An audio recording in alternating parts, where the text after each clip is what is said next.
And without further ado, me and Avery will stand next to the projects we built. Let's do it. All right. Oh, I'm playing a little roundabout on us right there. Okay, so you were over here, Gordon. Avery was over here? Yeah. Okay. You guys, like we said, didn't make this easy on us. You both built some beautiful pergolas in the time that you had. But we were both unanimous on a winner.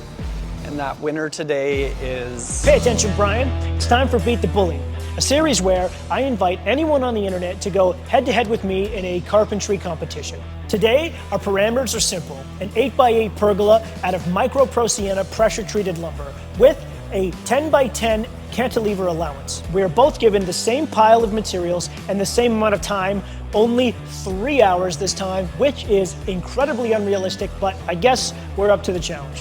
Today, our contestant is Avery of 613 Carpentry out in Ottawa. Going into the challenge, I feel pretty confident. I got about 15 years experience, so I'm going to try to apply everything that I know and get her done. This time is going to be a little bit different. We have the choice to choose between two of my guys to help us, but there is a catch. They are not allowed to use any power tools or hand tools. My name's Chuck.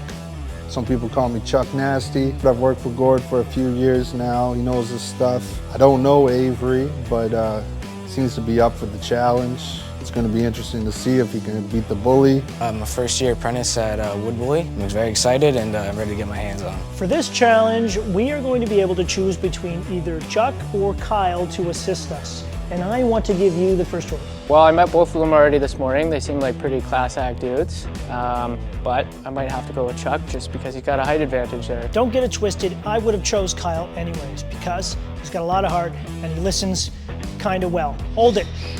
I don't want to hit anybody in the head. All right, so now we're going to enter the 15-minute design window, which is going to be a huge help. The 15-minute design period is not included in the 3-hour build time limit, so this gives us a chance to sort of gather our thoughts and really make a good attack plan. 3, 2, 1, go.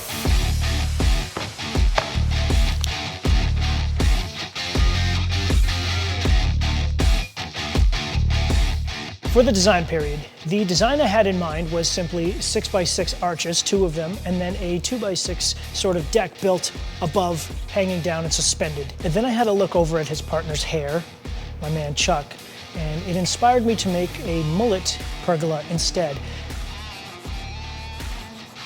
The design period was still pretty helpful. It made me a little bit more comfortable with my initial design. 15 minutes could have been a little bit too long. Didn't think I really needed that much time. Going into the challenge today, I do not feel confident. I believe my challenger is very experienced. He has at least as much experience as me or more. We also have a very limited amount of time to do something, and I'm known for pushing the boundaries in design and not timing myself correctly. My fear is that I might design something that takes far too long to finish and I end up with something half done. I think the main issue with this new design is that I might not have enough wood to do it the way I actually want to, but I think I have enough to do it in a way where they can see my vision and the judges can see the design I'm trying to pull off.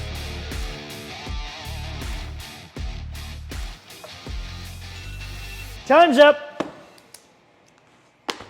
The two advantages that I have over my opponent today are the fact that I'm used to having cameras in my face, he is not, and I think I have a knack for design that most other carpenters do not have. I think what'll give me the advantage over Gord is I've got 15 years experience in framing particularly, and a lot of other finishing aspects as well. But I think the most difficult aspects of this build will be likely getting the structure nice and plumb and getting the beam members and stuff in the air. Normally, a build like this requires a lot more time to get it done the way I would like to. So for example, I'm probably going to forego any notch work that needs to be done and switch that out for lag bolts. I think he'll be a worthy opponent, and I do have a feeling I could lose this one.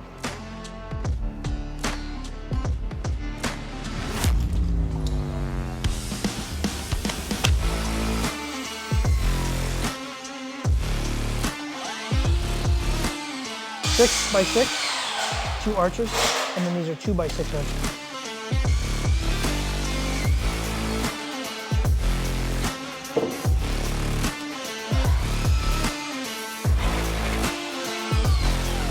Okay, come this way. Okay, we're gonna roll it 180. What I'm doing here is I'm actually pre-cutting the ends of my beams chamfering the ends on them so I can have them done ahead of time. Then I'll start with a layout and get my structure kind of going.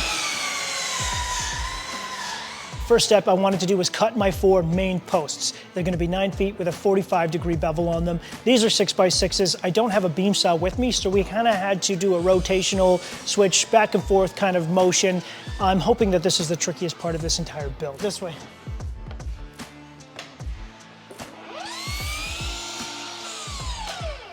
It's the most flawless miter on a 6x6 I've ever seen. So I wanted to establish my footprint, a total footprint, and I wanted to get an 8x8 square, chalk lined, ready to go so we could add our posts. Don't actually touch the level, just kiss it so I can follow it. I guess we could do a layout.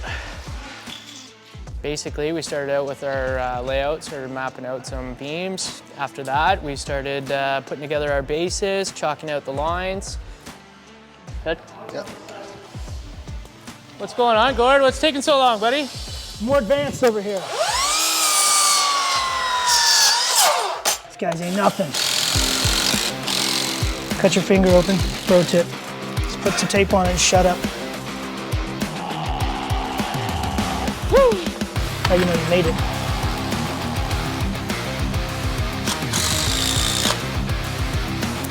Okay, it's gonna go right here.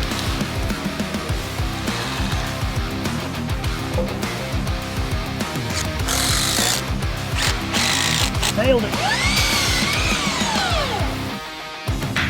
Now assembling these was a bit of a trick. I decided to cut up some 2x4s and brace the lower part of the bevel so these soaking wet 6x6s have a place to sit because it's just me and my poor guy Kyle here trying to hold them up on ladders. Now that being said, we decided to brace all 4 posts together to give it a little bit more structural stability to make it easier for us to work. So I'm notching 1 row. We're gonna bring up 2 posts in the front, set a beam across it, and then I'm just notching the 2 connectors. Okay, just for the post? Yeah, so at least that part will be locked in. Yeah. I just didn't want to waste a whole lot of time at it, but still do a little something. Yeah. So how I've designed this is I was gonna go 3.5. That way, when I have my 2x4 purlins that come up, they're actually the same thickness as the top. You start cutting her out, Chucky, or what? Cut her out.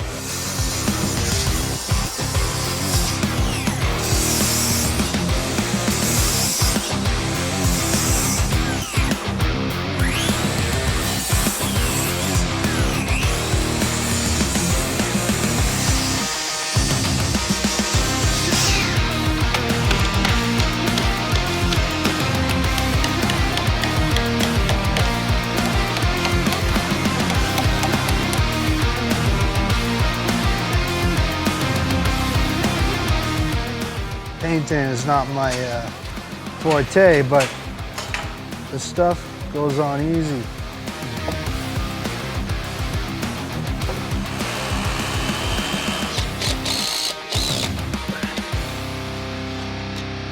We have to seal the edges of all our 45 bevel joints. We do have to seal those edges. Kyle forgot to remind me to seal the edges of the miter joints on the 6x6s. So now I find myself literally having to take them apart and jam my sponge in there to cover all the white wood on those open edges. It's important to seal your edges of your cut pressure-treated lumber. Now we're paying for mistakes now, Kyle. Ah, and I broke my sponge. Kyle, get over here with the cut and seals. I noticed Gord and Kyle kind of missed a few of the cut and seals. They had to backtrack, but me, I was on it. As a laborer, you know, you just kind of got to anticipate what's next, have it done before they need it.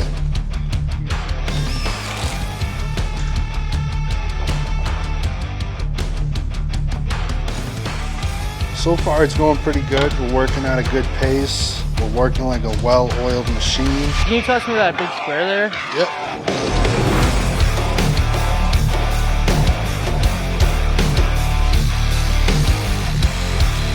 Gord's pergola is starting to shape up to be something definitely very modern.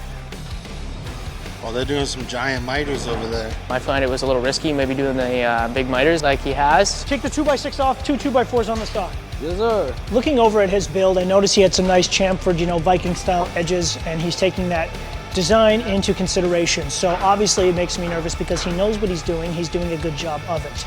He's also decided to do some notch work in his joinery, which I decided to forego this time due to time constraints. But I think his design might be a little simpler than mine, and that's probably why he has time for the notch work. Maybe I bit off too ambitious of a design being as modern and contemporary as I'm going to make it. Now, I didn't draw it on my plan, but I'm almost thinking I might add a 6x6 across the center of it.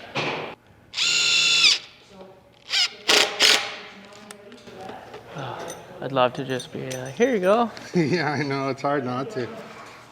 I'm gonna go on the outside, you're gonna be on the inside. You're gonna have the pieces, I'm gonna pass. Yeah, I know, Yeah. Trim it. Yeah. All right, move on to the next one.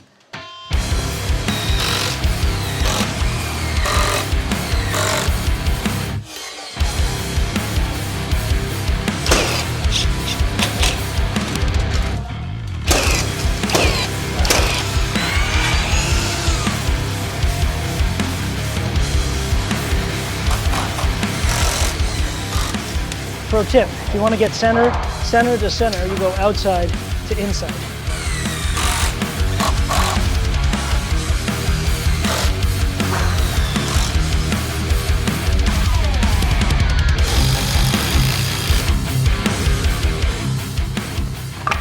What's the time? 18 minutes remaining. 18 minutes remaining. I think we can do it.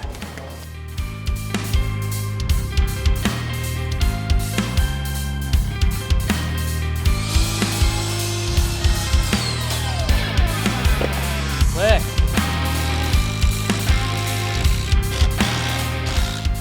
Those been cut or no? These aren't cut yet, no. But the color variance is pretty big in all of them.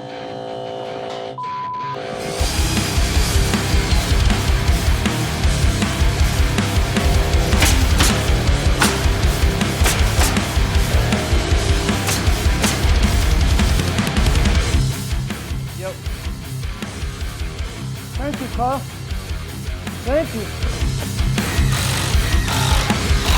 Lamp.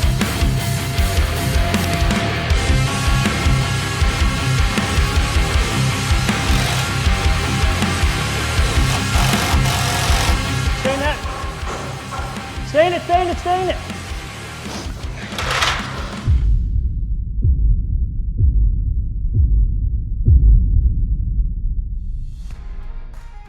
I saw Gord, the wheels spinning over there. There was a little bit of animosity. He was getting a little bit heated. Gord just told me what to do, man. I was a little confused sometimes. I frigged up one time with the seal. So I was kind of glad to be with my man Avery. We were very relaxed, very zen, you know. I might have to move to Ottawa, work with him on the weekends, work with Gord during the week, vice versa. They might have to split custody of me. I think it's a close battle. I think we executed our build pretty perfectly. Gord, as usual, has got a dope design. It's gonna be up to the judges. Okay, needless to say, 3 hours is not enough to actually build an entire pergola, but me and him thought we'd give it a shot for some reason. I'm Dave. And I'm Joey. And we are the Brolaws. Gord has brought us in today to judge these builds. Yes, he's got a couple of pergolas. We've been told they had 8 feet by 8 feet to work with. So we're gonna be looking at the structure of it, the finish of it, and the overall design.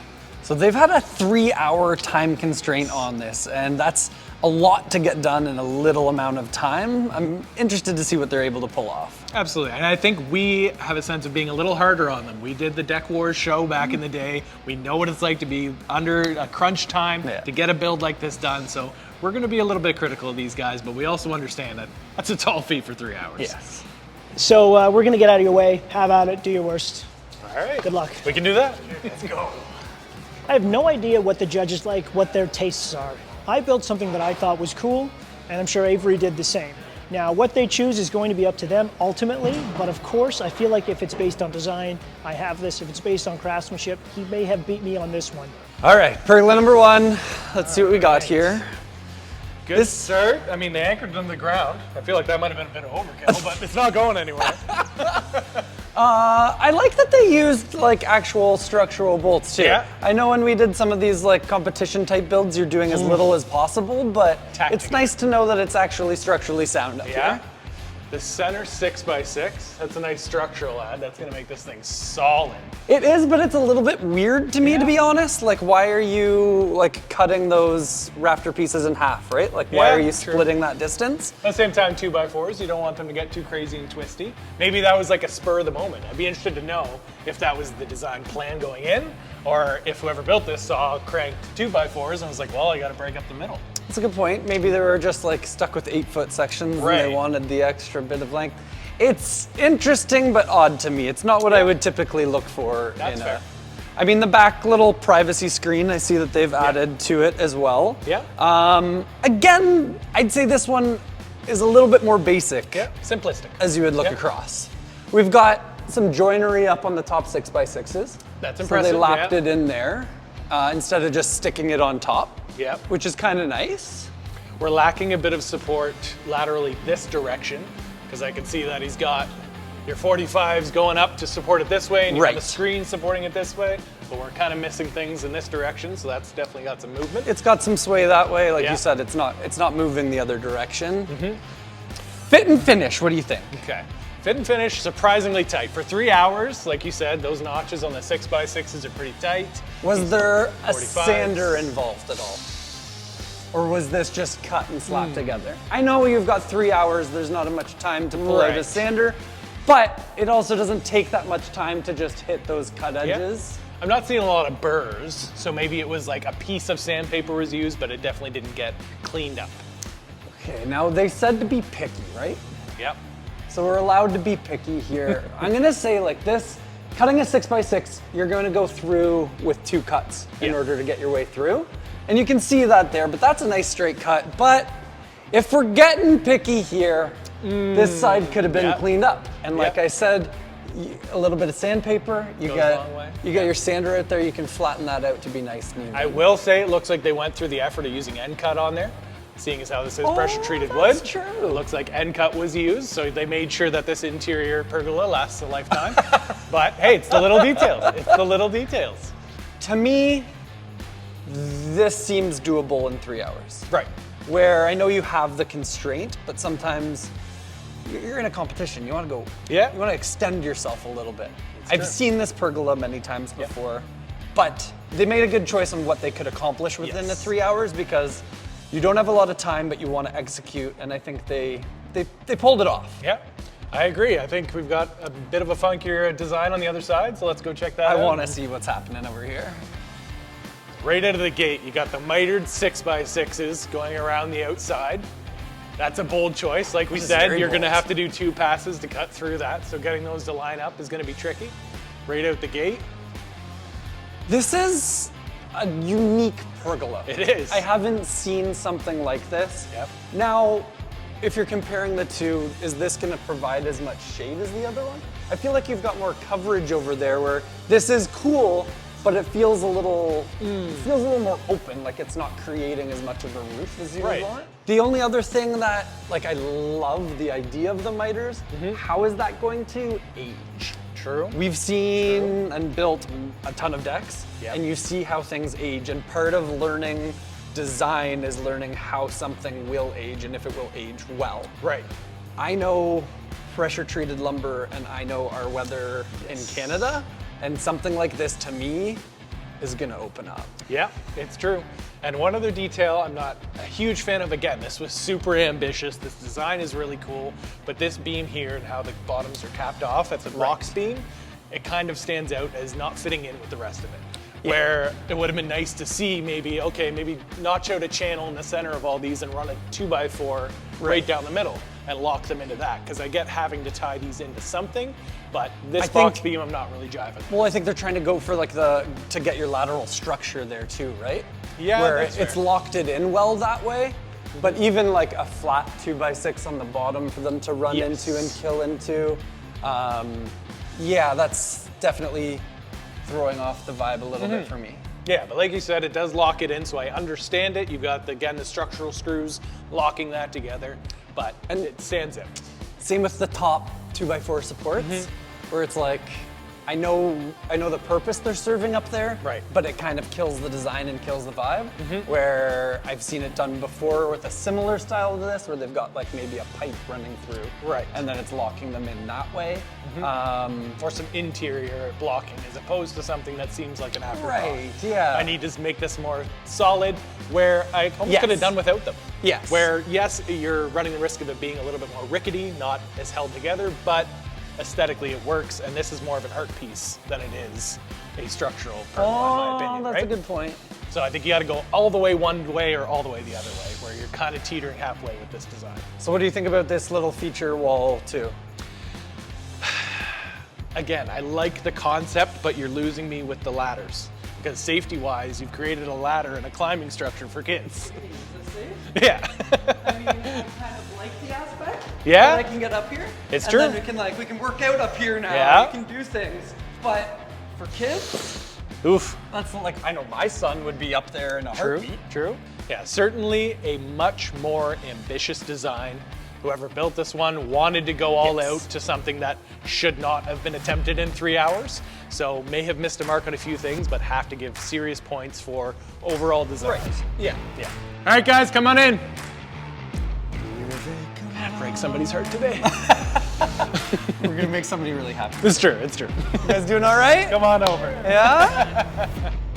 You guys both built amazing pergolas in the time constraints you had amongst you guys. I think what we've done here in 3 hours is incredible, and I don't think there is an actual clear-cut loser here. So whoever wins going forward, I don't think this is a bad look at all. I think that we built obviously incredibly different looking things, and I think that there's something about that to be said about the craft of carpentry that this is and why this is such a versatile field. And win or lose, I'm comfortable either way, and I'm proud of what I did. There were some things we liked and some things we didn't like about both of these pergolas. This one here is a little bit basic. It's a pergola that we've seen many times before, but the execution on it was actually quite well done.